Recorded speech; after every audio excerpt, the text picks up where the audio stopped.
today's video, I'm gonna tell you exactly how tall you have to be to become a male model. This is for guys who want to start their modeling career here soon. Maybe you have some questions about the industry and you're trying to figure out what the height requirement is for you to become a model. I'll tell you the exact height minimum that many high fashion brands and modeling agencies are looking for guys to be to start their modeling careers. Stick around to the end of the video, guys, because I am gonna give you a secret that not many people know, that if you are beneath the minimum height to model, there's still a way you could kind of break into the industry that not many people know about. So stick around to the end. Just a little background. I live in Los Angeles, California. I have some friends who are male models, mostly print, but some that have done runway as well. I myself have modeled a few times for clothing brands, print, even I've done like a couple commercials out here in LA. I also have friends who are modeling scouts. So the people that go out there and actually scout to find new model talent. So from all of this research online and just asking these people what the minimum height requirement is, this is how I found out the exact height that you need to be. To be a model, you have to be at least at the very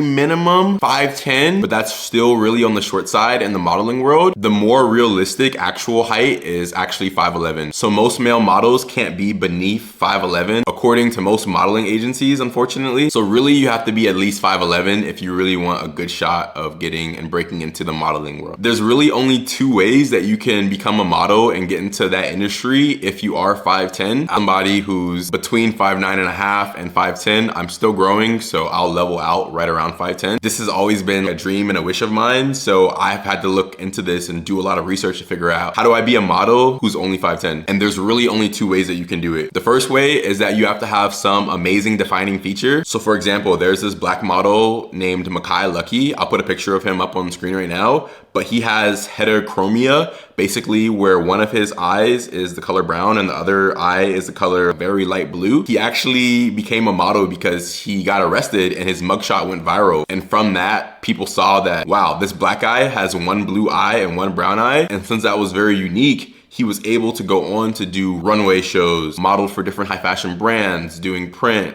commercial, the whole nine. The second way to become a model if you are 5'10" is to have some type of social media following already. So basically you have to be an influencer. If you get some type of clout going for yourself, then brands will be looking to partner with you and you can potentially get signed to a modeling agency really off the strength of your fame that you already acquired yourself. This also is a long shot, but it just might work for some people, especially if you already have like the other model features, like you're attractive. So basically build some type of TikTok/Instagram following, ideally in the fashion world, or if it's on TikTok, basically if you're like pretty boy or e-boy, you kind of have that look going already and people already see you as an attractive figure. This could potentially draw interest from brands and modeling agencies. All right guys, since you stuck around to the end of the video, I'm gonna let you know that if you are beneath 5'11", so if you're like 5'9"-ish, 5'10", another way you can break into the modeling world is if you stay away from high fashion markets. So high fashion markets are New York, Paris, London, Milan. This is normally where a lot of the runway shows will go on for the different fashion weeks, and you really can't be a runway model if you're beneath 5'11". But if you stay away from the high fashion markets and instead go to the commercial markets, so in the US, this is Miami, think Miami Swim Week, or Los Angeles. Los Angeles, there's so many different like commercials you can get into out here. You can model for different brands, do print, and by sticking to these commercial markets, you don't actually have to reach the minimum height requirements. You could even potentially be shorter than 5'10", 5'9", and still maybe find work for yourself. I've known some people to do that out here in LA specifically, some guys that are like 5'7", 5'8", and still have modeled. That's it for today's video, guys. Drop a comment down below. What's your height? And are you trying to get into the modeling industry? What type of things are you doing? Like, are you doing online submissions? I'd be really interested in hearing about it. Make sure you hit that thumbs up if you like today's video and smash that subscribe button because I post videos like this every single day. You don't want to miss out. I love you guys and I'll be back very soon.